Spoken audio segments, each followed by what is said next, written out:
Vibrant cities, thriving communities, and destinations of choice for wealth creators, influencers, and stewards of society. Will we say this about our metros in 2030?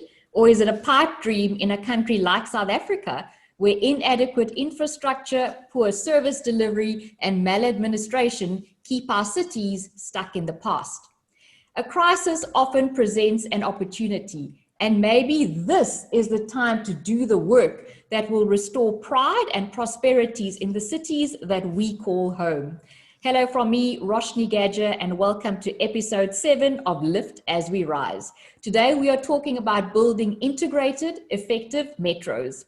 Even before the COVID-19 crisis, the sustainability of South African cities was at risk. 2020 has presented an opportunity for a global reset, so things can only improve from here, right?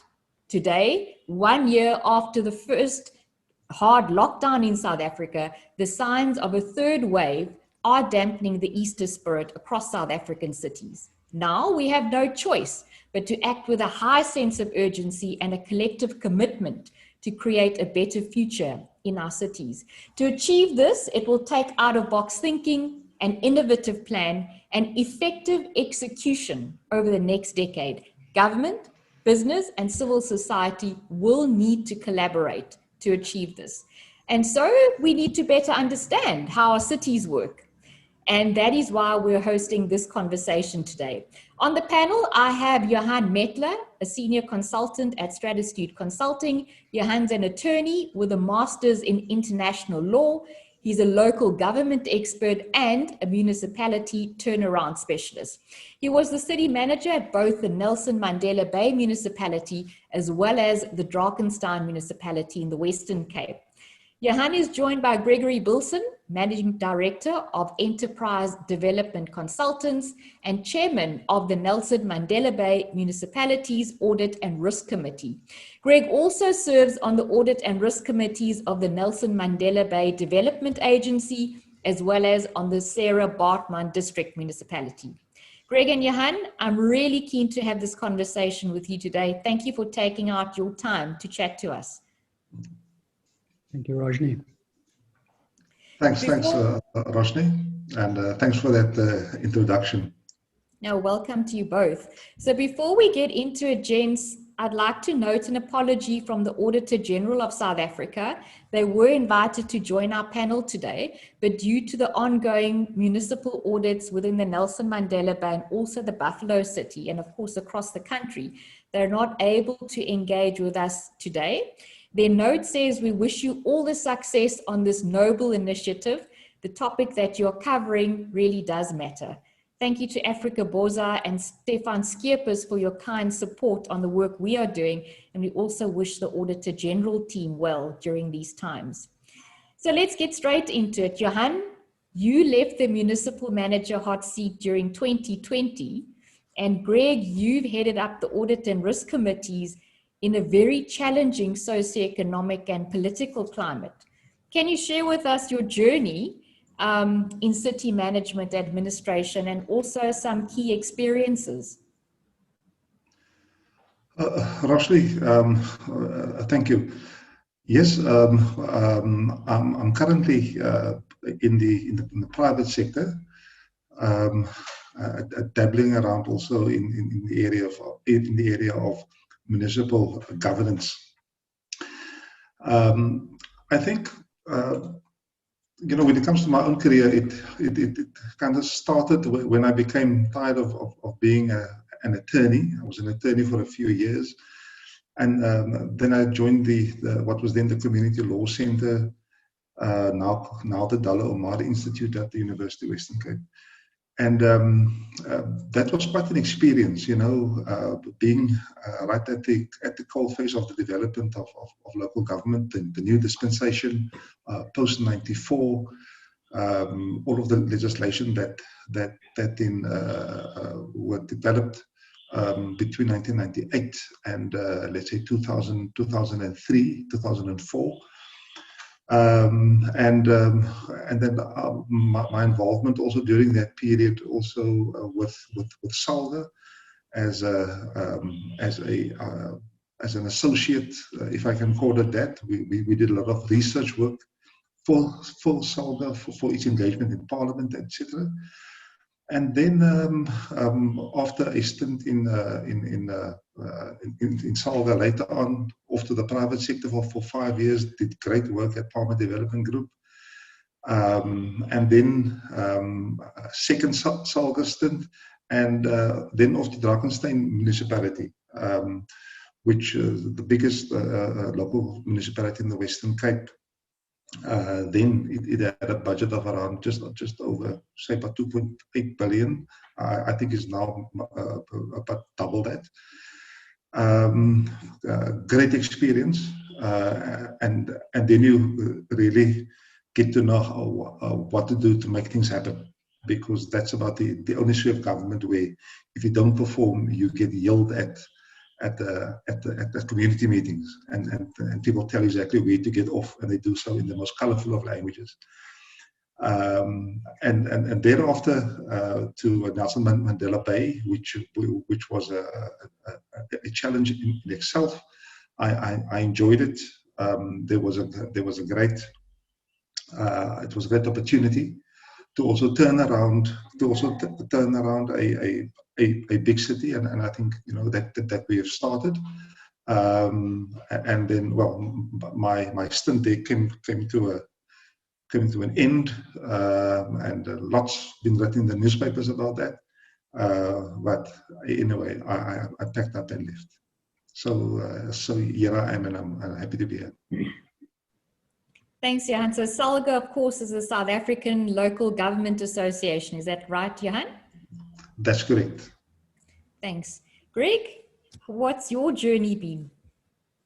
Thanks, Rajni. I started out my career in 1993.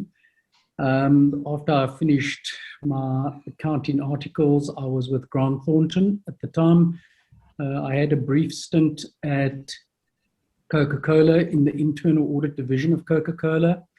And while I had originally been in articles, I worked quite extensively with one of the local businesses which focused on government investment incentives. And I was really intrigued by the industry.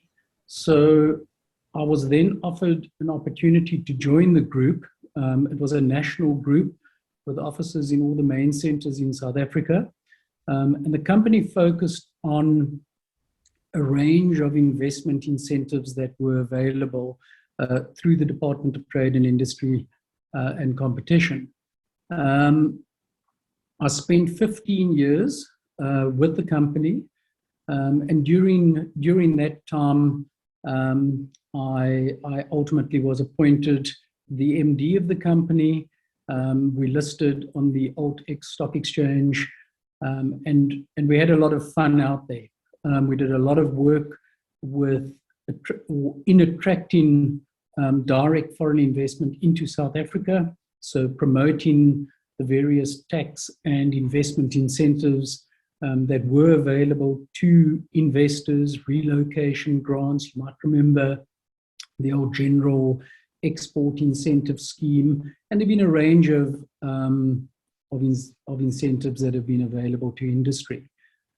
During the time that I was with this company, I became involved in the local business chamber, Old Percy or Nelson Mandela Bay Business Chamber, as their treasurer.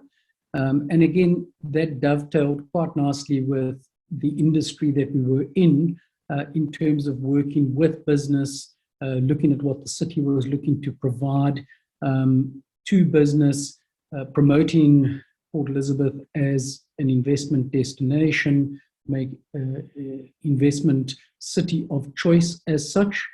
And naturally, I tend to gravitate toward social responsibility type organizations, etc.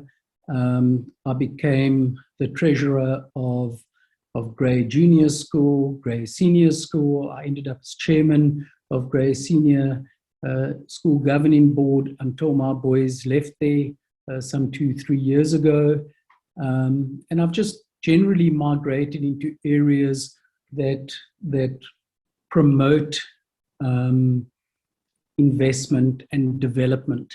So when I was approached to put my name forward to join the audit committee of Nelson Mandela Bay, that was just an easy choice to make. That was 7 years ago, and it was the first time that I was specifically involved in a municipal audit committee, and it's been a very interesting journey.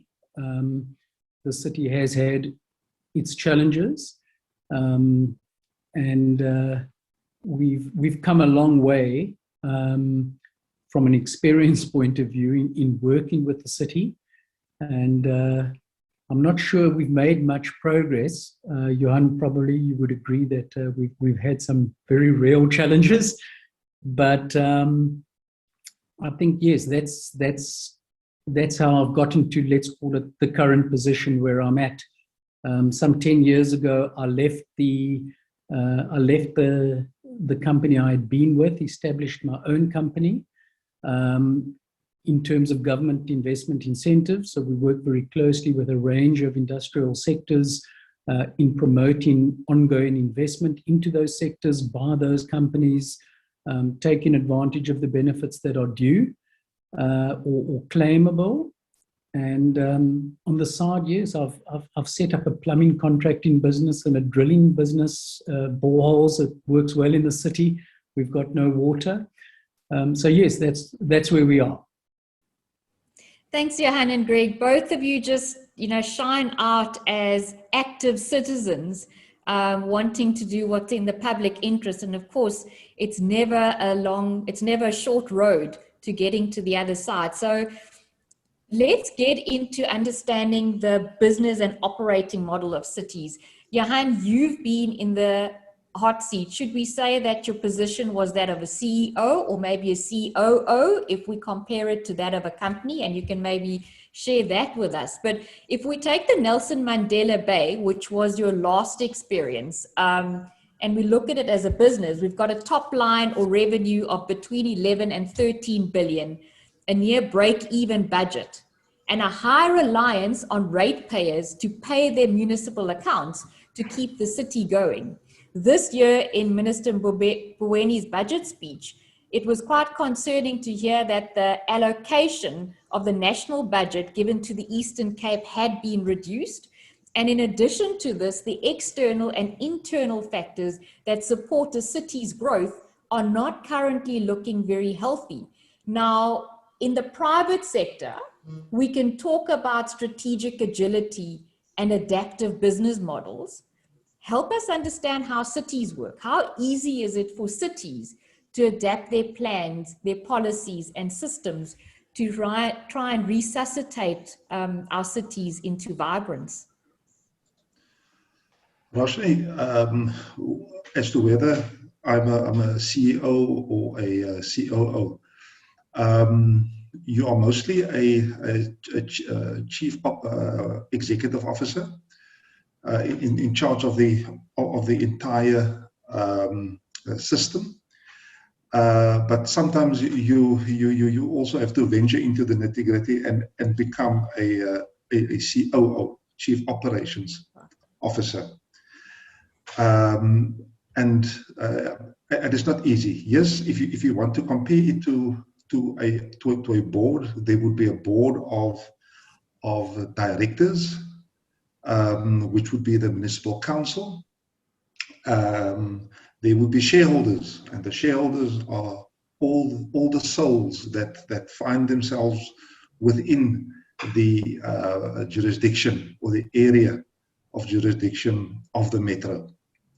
So within that scheme, it's very much a business, and the organizational operating model that's applicable, one can also then compare to that of a company. in fact, you know, the saying goes that municipalities must be run in a business-like manner. So they're not there to create profit like most PTY limiteds are set up to do. But they are supposed to at least break even, and then to make sure that the operations are performed effectively and efficiently, so that you can at least have an operating profit as per your budget, or when compared to your budget. So it is really within that framework that the municipality has to operate. Just as an aside, I have read in the newspaper, I think it was the Herald today, that Nelson Mandela Bay is struggling with electricity theft, and is eating into his revenue, losing out on R500 million a year. In fact, I seem to recall that the electricity business by itself is not making a profit. Needless to say, you know what the consequences would have been if that was a business. But I suppose, like Eskom, it would have gotten bailed out. So running a municipality is a serious business. If I can just quickly describe to you and the listeners or the viewers how this model looks like. So on the one end, you have the community that get together every 5 years, and they give a political mandate to the organization. In other words, there's an election, and that election comes from the community. So that's on the one end of the spectrum. On the other end of the spectrum, there is that same community which are now, during that period, citizens, or you can call them customers, or you can call them users of that which the municipality has to deliver. So they are on both ends, if I can put it that way. And I think that's a very important concept to understand, that you've got the citizens on both ends, one giving the political mandate, and then being customers or citizens right throughout the 5-year term. So that political mandate then goes into the organization, into the organization, if in this case the metro, and the mandate gets translated into a strategy. In other words, all the things or most of the things that the politicians have electioneered on finds its way, or must find its way, more or less into the integrated development plan or the strategy of the organization.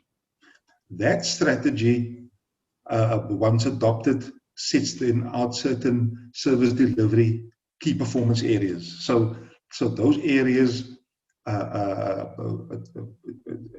could relate to the built environment, to roads and transport, electricity, and so all of the services that is supposed to be delivered by the municipality, also the economic services as well as the social services. So all your key performance indicators and your targets are then encapsulated in those performance areas. But then how do you know whether a municipality performs in terms of the strategy and in terms of the performance areas? You have to have a system of performance management. Performance management that relates to the organization as a whole, but then also performance management that relates to the staff, the executing staff within the municipality.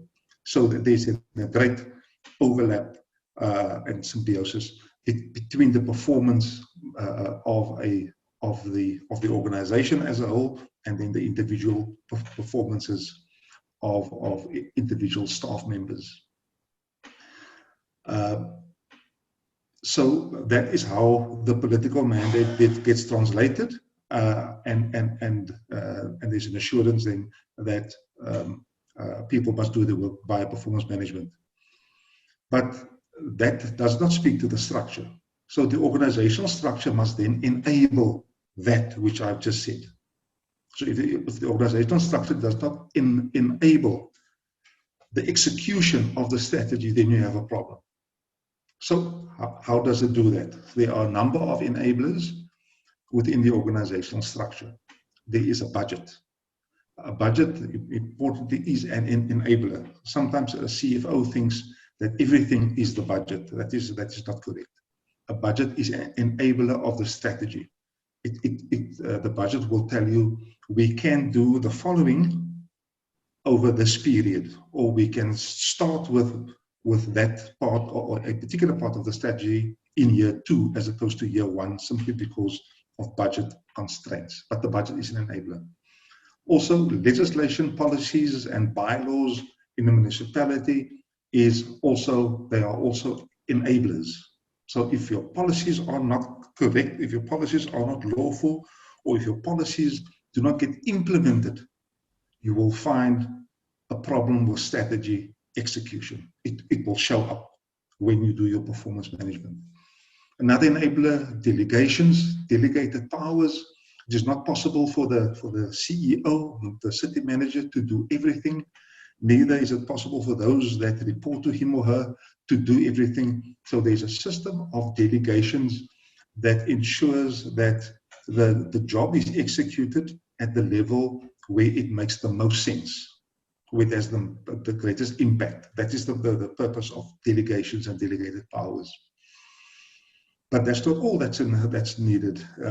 People are great enablers within a system. So the mantra of appointing good people, qualified people, experienced people, ethical people, that is important. So you need good people. Otherwise, you sit with a very, very serious problems. And I think if you look at our newspapers, you can see the effect that bad appointments have on institutions. You also need processes that enables things to happen, processes that cut across the organization in a transversal manner, and also processes that goes down a particular silo that will ensure that things get done, and the process should then tell you where the exception is.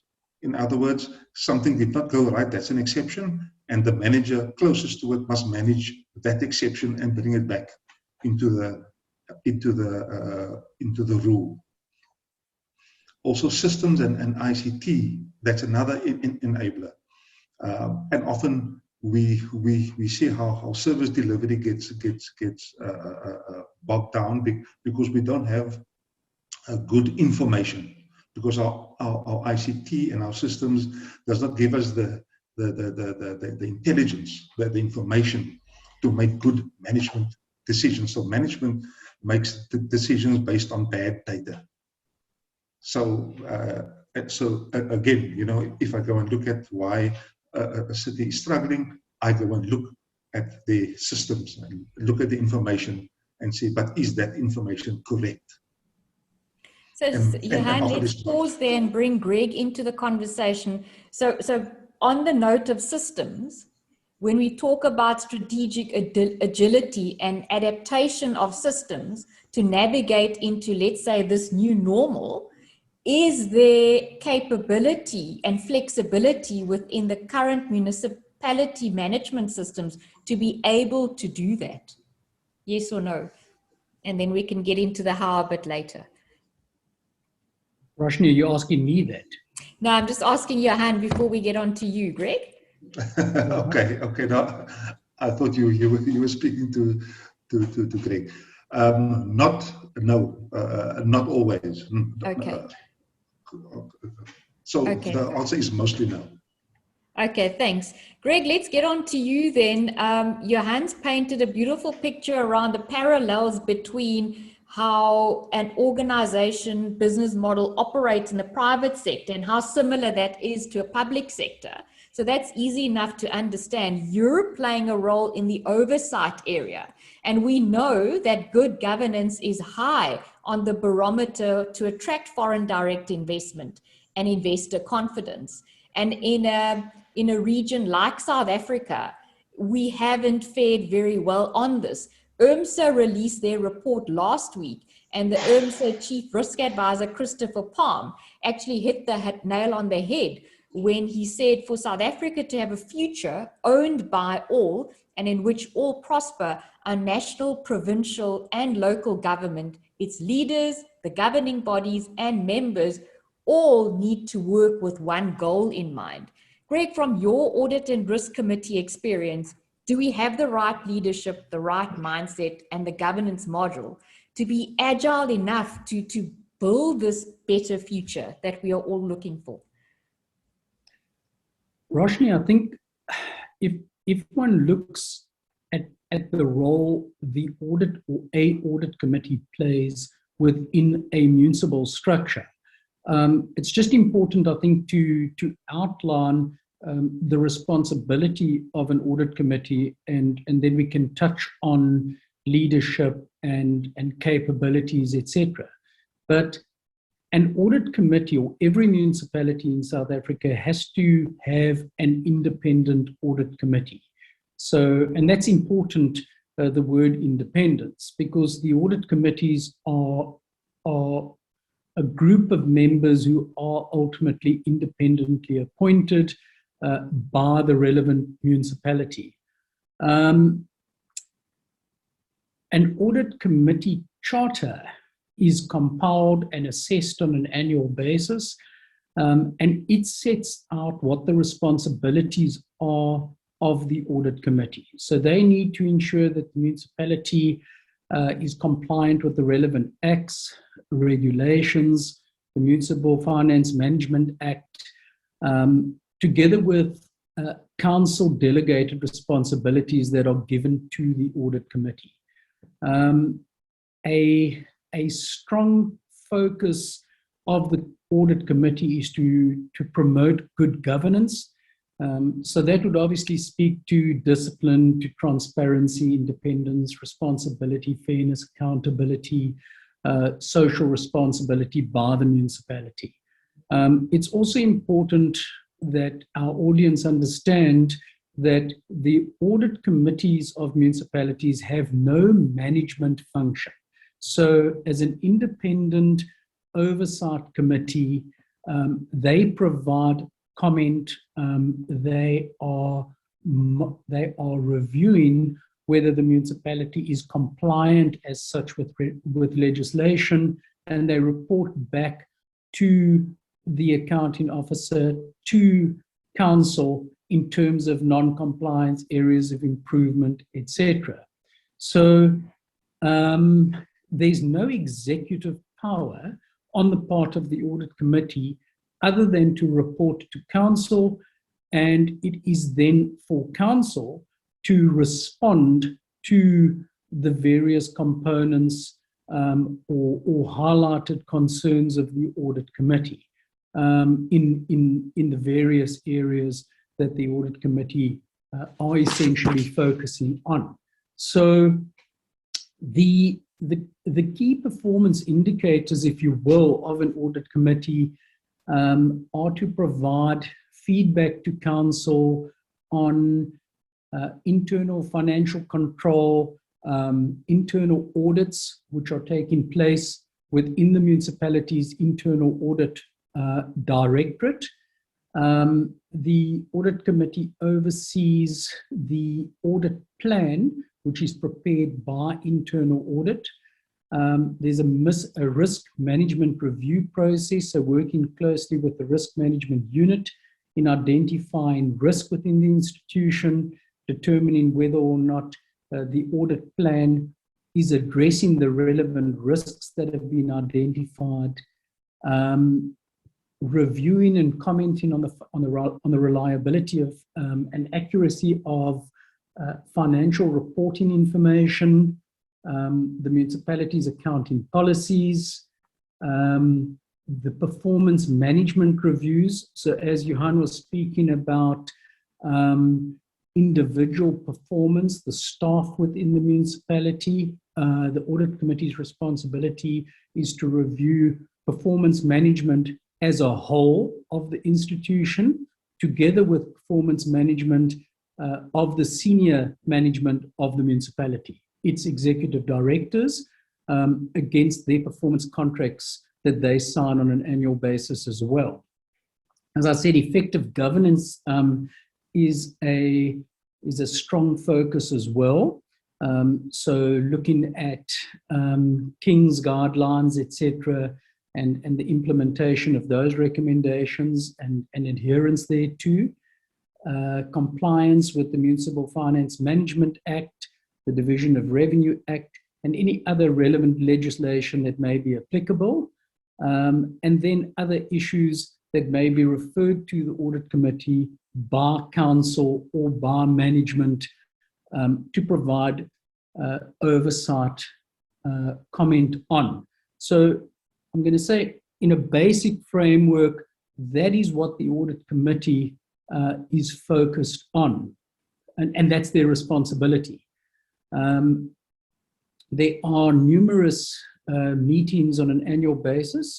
Officially, there have to be 4 official audit committee meetings with the city, with its executive management, the city manager, etc. And the audit committee are responsible for drawing up the audit committee agenda, and that sets out the review process and the calling for feedback on various aspects of the performance of the municipality, as it were. In addition to those meetings, the audit committee meet on a regular basis with the Municipal Public Accounts Committee, which is one of the call it directorates or divisions within a municipality, and various other council-appointed bodies or committees as may exist that the audit committee wish to liaise with on specific issues. Outside of that framework, the audit committee communicate and work with the Auditor General and may escalate various issues and problems which are not being resolved to whichever authority outside of the local municipality as may be relevant. So from SALGO to National Treasury, etc., any particular issue may be escalated. So to the question of management, the last number of years, obviously within Nelson Mandela Bay, there's been a high churn rate from a staffing point of view, a management point of view, and that certainly hasn't made, I guess, managing the city easy. It's very difficult. This municipality has had quite a number of acting director positions through all the directorates of the municipality. Since Johann's departure from the municipality as city manager, we have had, I think it is 27 acting city managers. So having anyone been able to effectively manage the responsibilities that they've been tasked with is no doubt challenging. It's getting to grips with a situation, which may come with a lot of baggage, only being in that particular position for a limited time frame, before being replaced. So the political environment is not necessarily stable, and it has no doubt had an influence in terms of the effective management of the institution, which remains a challenge. Johann and Greg, both, thank you for painting that context. And if I listen to you of how operating models and also governance models work in the private sector, what you've described is very much aligned to that. So it seems that the architecture of governance and management within local government levels is an understandable model. Now, we'll get into the question of how then you build trusted partnerships, leveraging that. So let's look now at city resilience. Sibisi Jonas, who is South Africa's former Deputy Finance Minister and a very strong advocate for good governance, in a statement last week, he said that in a state of crisis, governments tend to veer towards stronger, more rigid regulation. We need a regulatory model basis that allows for objectives and tangible outcomes rather than stricter controls. And this is quite an important statement when I was talking about the principles of adaptability and agility before. So if we had to reflect on what happened in 2020, it was a crisis. It required very strong, let's call it business continuity principles. Johann, with your hindsight of being a municipal manager, both in Drakensberg and in the Nelson Mandela Bay, if you had to reflect back, what did that show up for you? And Greg, from your side, from an audit and risk committee perspective, how comfortable were you with how the city responded to that crisis? Okay. Let's start with Johann. Okay. So just as a start, one has to acknowledge that a municipality is a highly regulated environment. Nearly everything that you do has its origin in national legislation, in regulations, in the various areas, whether it is health or water, electricity, also the social, also in the social services. So it's highly regulated. Then also within the municipality, there are very strong silos of responsibility.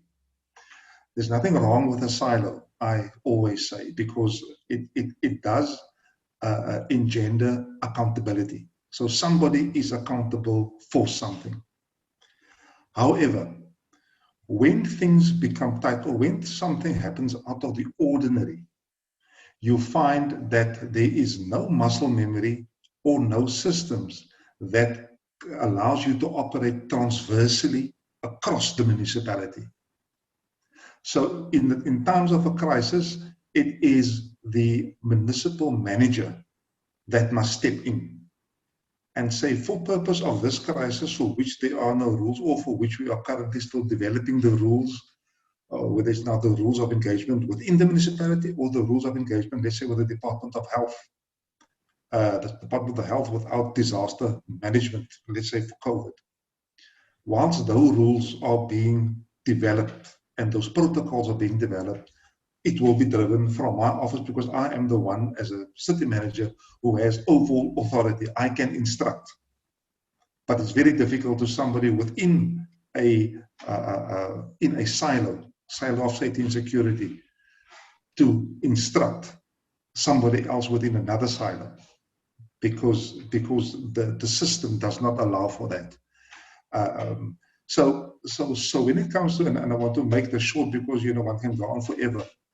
So when one look at how cities responded, they first responded just within themselves, until there was leadership coming from above that said, okay, we will, for purposes of procuring, we will have the following new system of procurement. So COVID didn't really unlock a crisis, let's say, in procurement within the municipality to say, we shall now go into emergency mode. So the emergency, so I'm just giving you an example now. So the emergency mode was then activated at a higher level at the National Treasury, where they said, you can now ignore the following. And there were lists of things that you don't need to comply with, mostly with regard to time frames, etc. So, and of course, accountabilities and who can sign off and so on, in order to acquire, let's say, PPE. That brought its own drama, because suddenly nobody is accountable. Who is accountable? No, it must be the city manager. He or she signed off. The person lower down would say, but it was a crisis. And somebody will say, but who said it was a crisis? Yeah, maybe it wasn't a crisis. So it does become a difficulty of internal transversal management, but also the vertical engagement, the partnership that would now be required between the municipality and the Department of Health to staff or to take resources to the field hospital. So for purposes of that kind of what I would call vertical integration, also very few rules, no muscle memory, and everybody has their own system. So then that becomes a problem, and it's only later on that once people start knowing each other, getting to trust each other, because you must go and do something after a meeting, which is not your meeting, and then report back to that other meeting what we have done. It's only after a while that kind of accountabilities become entrenched. Roshni? Thanks, Greg. How did it look from your perspective, from an oversight level? Roshni, I think it's quite difficult for an audit committee to speak to how an institution like the Nelson Mandela Bay municipality has effectively responded to the crisis which we currently find ourselves in. I'm going to agree with Johann in terms of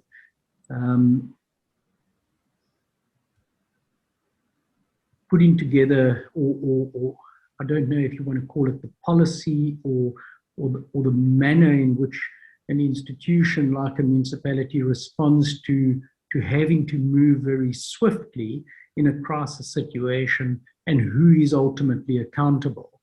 As an audit committee and having a risk management responsibility, looking at the national picture, when they are or when there is a situation such as we have, where from a procurement point of view, you have an institution which is spending substantial amounts within a very short space of time, the risk of that is that you have fraud, you have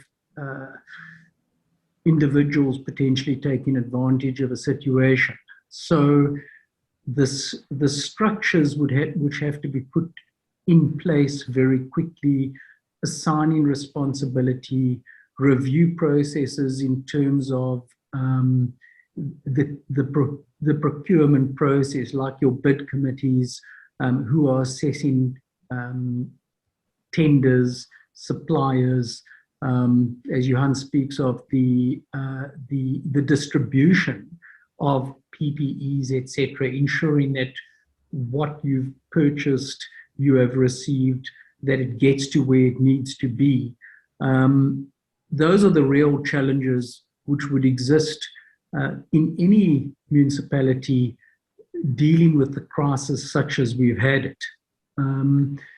So I would say those are that's my response. The audit committee does not get involved in the management processes and reviewing what those structures which may have been hastily established, what they look like, how they work. We would tend to see the outcomes of how those structures have worked, which we would ultimately be providing comment on. So we're not involved as such in the special committees that may have been established to deal with the crisis as such. Right, and this question was really framed. Remember, this conversation's not about evaluating what happened or what didn't happen. We're simply trying to say, given the example that was presented to us over the last 12 months, how ready are we and how capable are we as cities to adapt to something new and out of the ordinary in order to pave this, let's call it the new normal. And Klaus Schwab from the World Economic Forum in the risk reports talks about the principle of responsive and responsible leadership. And unfortunately, the strength of that often gets tested in a crisis. So last year certainly presented cities across the world with an opportunity to critically reflect on what happened and how well, in hindsight, were they able to respond to it. So let's move on to the question of trust and cohesion. Johann spoke to a very pivotal concept earlier around having the architecture and the structure in place, but then being able to execute and taking accountability for effective execution. And what we have at the moment is a trust divide between government, business, and civil society, yet this cohesion is the very thing that we need to be able to sit around a table and co-create futuristic models so that our cities can start regenerating themselves into another sphere of possibilities. So, you know, these conversations around trust are part of our daily talk in public and business circles. Are these things being discussed around the boardrooms of municipalities? Do we need another CODESA or TRC type of intervention, or does it need what the Institute of Risk Management in South Africa is urgently calling for, and that is visionary leadership? Let's start with Greg. Rajni, I think the past 12 months certainly has been a very challenging time where community trust in municipalities is probably generally low. They look at non-performance, they look at negative feedback, and so on the social media platforms. All the bad stories are told through social media.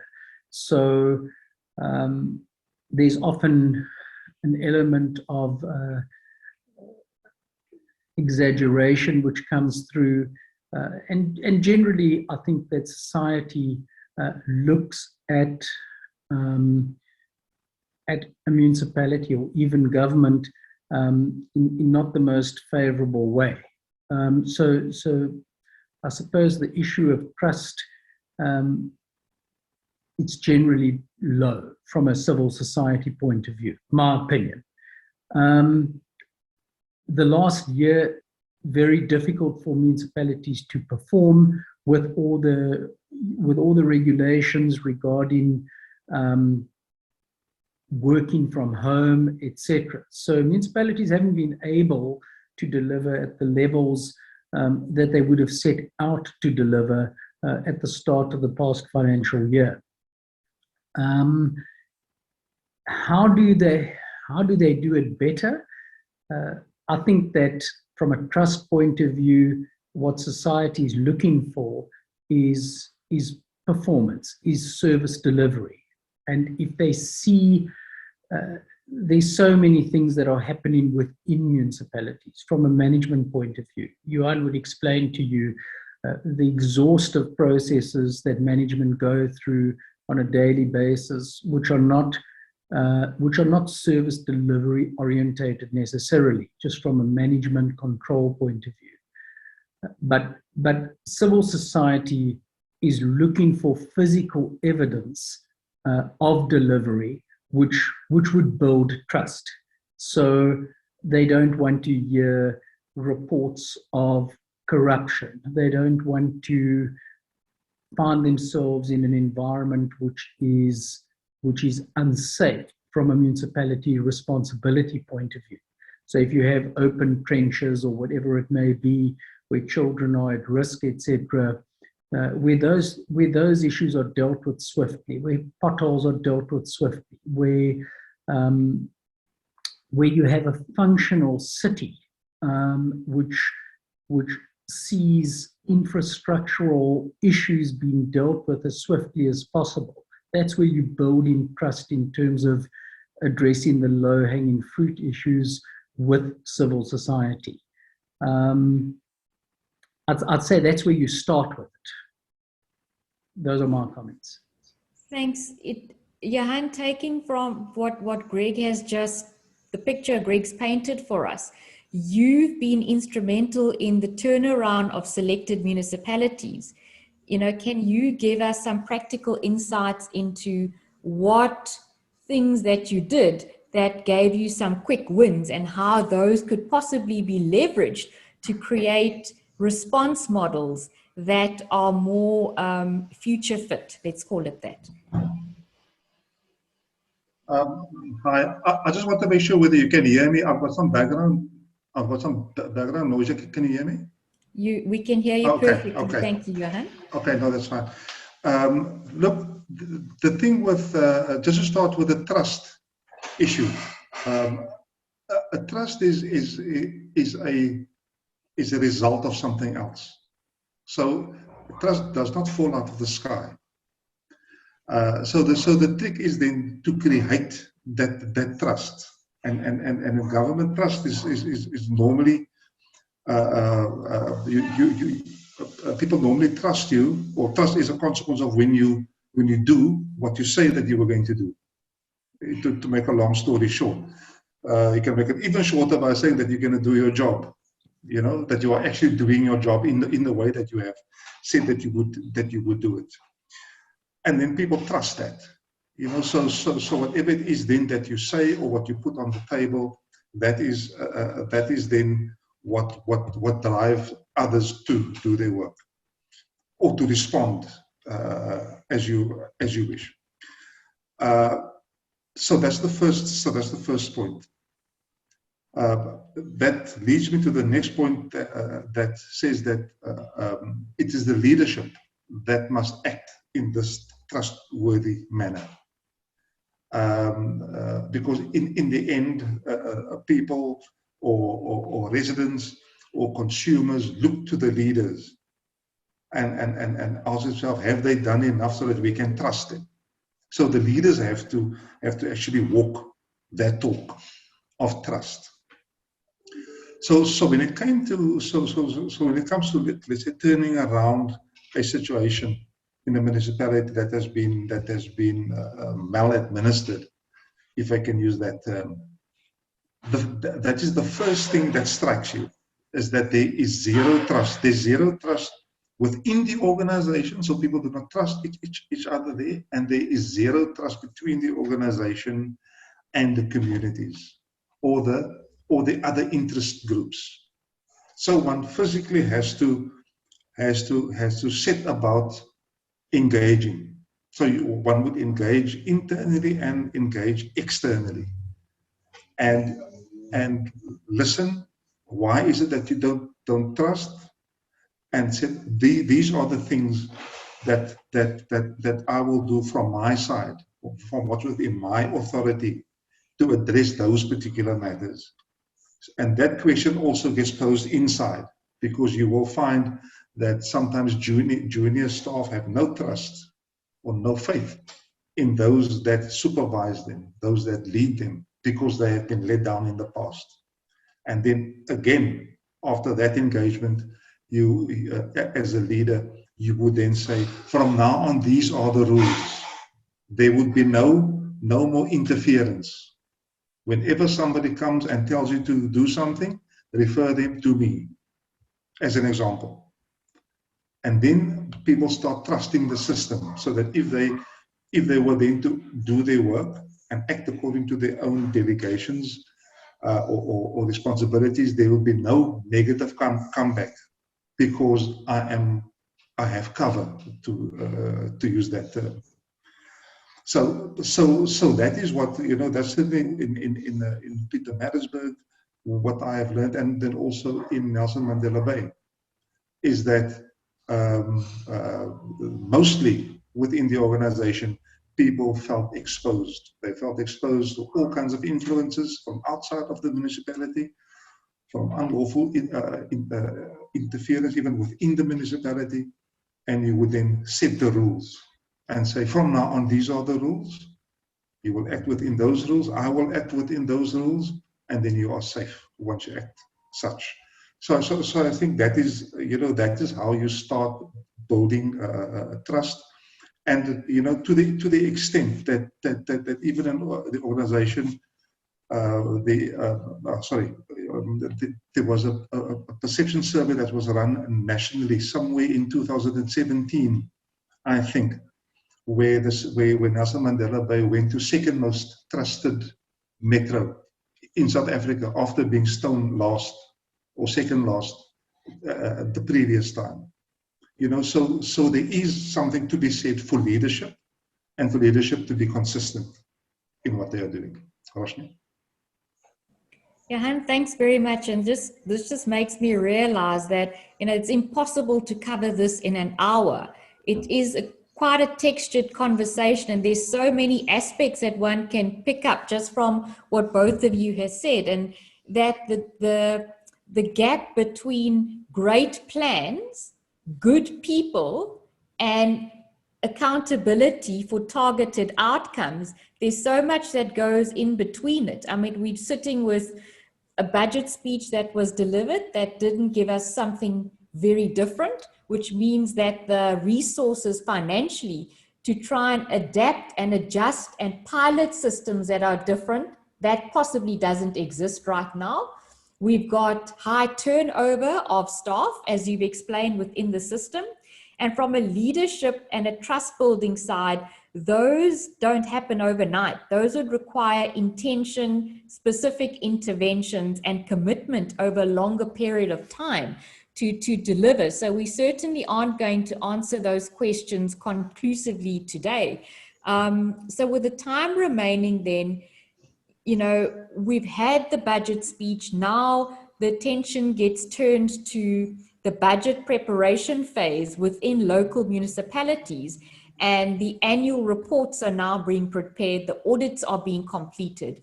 Where would you, with your experience, put the priority around the big spend items from a service delivery and from a CapEx perspective?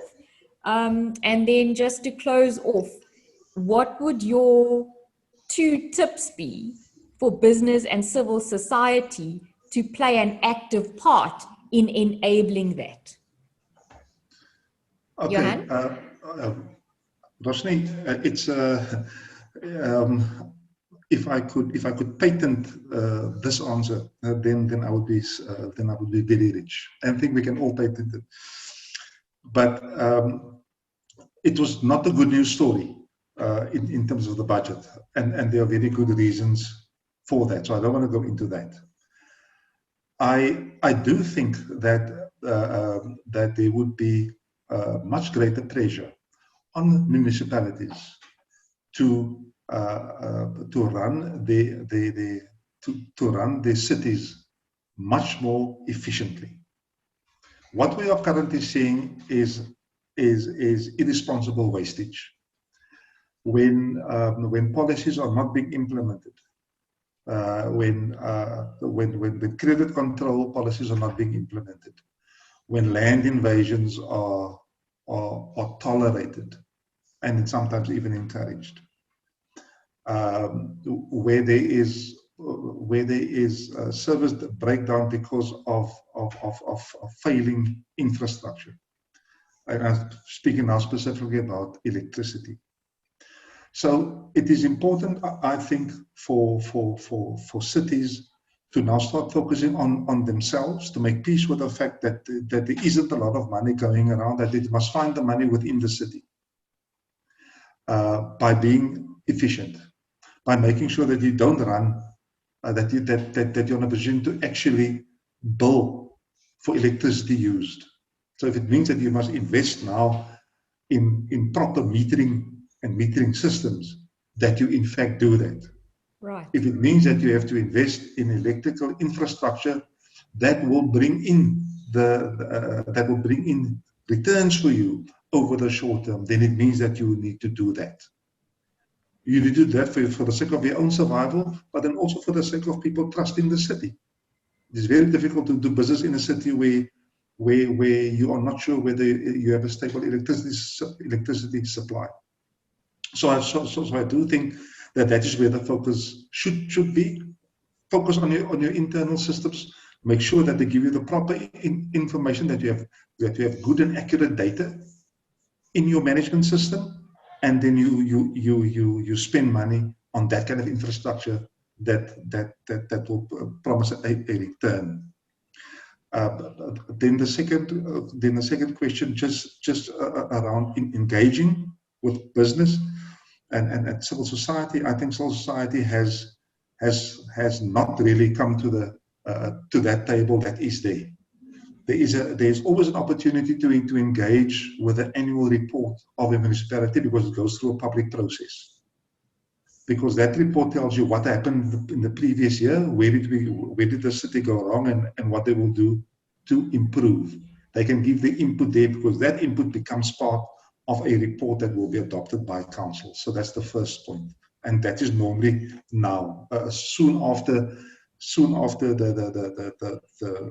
the audit has been completed. So in the case of Nelson Mandela Bay, it should happen within the course of April. And I think Greg will speak to that. So that's the first one. But there's also then lastly the budget process now. The budget process. I think a draft budget should have already been or should be adopted by the end of March. Hopefully, there will then be an opportunity for business to come and say, we need you to invest in the infrastructure. We need electricity, we need water, we need roads. That's what we need. And to say that in no uncertain terms, and then to hold council to account afterwards. Roshni? Thanks, Johann. So just to summarize, you're saying a high focus on internal controls, investment in performance and accountability systems, and then active engagement by business and civil society on the budget. Now's the window for us to do that, right? Thank you, Johann. Greg? Thanks, Roshni.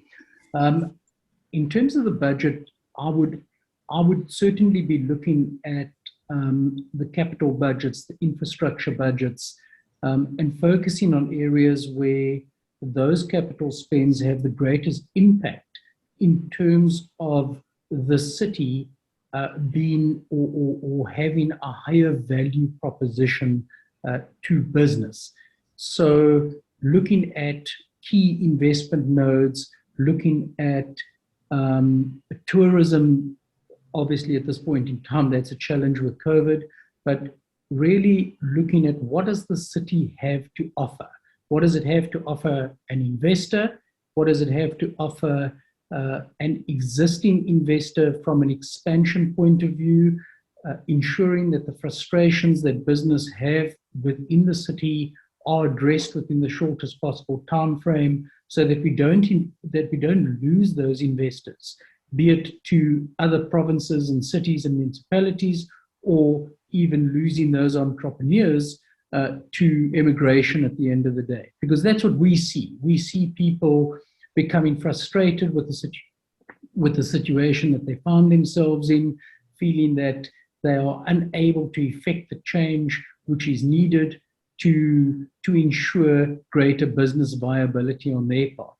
So as a businessman, for me, it's about creating an attractive, high value proposition city.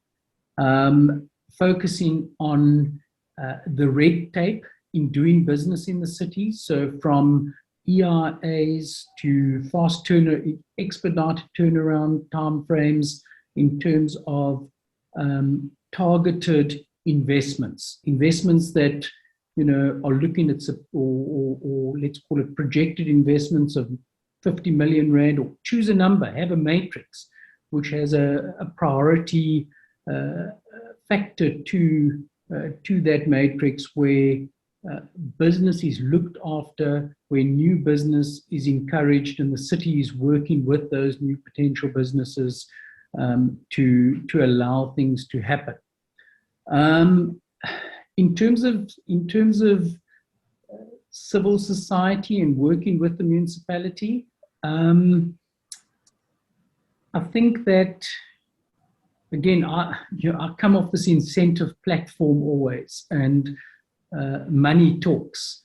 So what benefits is the city able to offer new business? New business is what this city needs. South Africa as a whole has disinvestment within the manufacturing space. The economy has shrunk significantly. So what can the city do to attract new business, to encourage existing businesses to expand? To that point, when it comes to the financial side, I'm always going to talk to incentives, to rebates.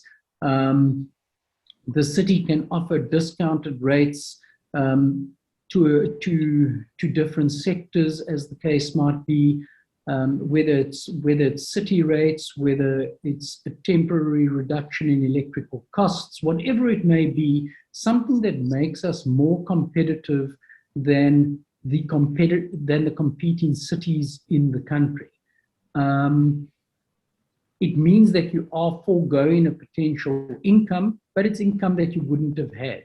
And now you have a factory being established. It's got 200 new employees who are living in the city, who are buying homes, who are paying rates. So the loss on the one side invariably is made up on the other side. And one just has to draw up a couple of financial models to see that the benefits would outweigh certainly the costs to the city in terms of what they're giving away. So that's what I'd really like to see, but it can be challenging, I understand. Well, Greg, thank you. I wish you and your committee well with the work you are doing in the municipalities. And Johann, thank you for sharing your insights. Unfortunately, we have run out of time, but this, I think, is just the start of a conversation. And what certainly has struck me, that there is room for more of these types of conversations, perhaps town hall type of conversations to take place, because the three voices, i.e., local government, business, and civil society, need to start working together to paint this vision 2030 within our metros, and to see how most feasibly to get down that road from plan to execution and game-changing outcomes. So thank you, Johann and Greg. Thank you too to everyone who's joined in live, or if you are listening to the recording. It's been a pleasure always to host these talks with you and to receive your comments, your feedbacks. We do appreciate your likes and shares. Please join us again for our upcoming webinars on the 1st, 7th, and 28th of April. Please stay posted to our social media for more details on those. As always, thank you to Theo from IT Tech for helping us host this webinar today and for the IT support. In closing, remember that as a society, we are always stronger together. So lift others as you rise, and sustainably we shall thrive. Take care and bye-bye.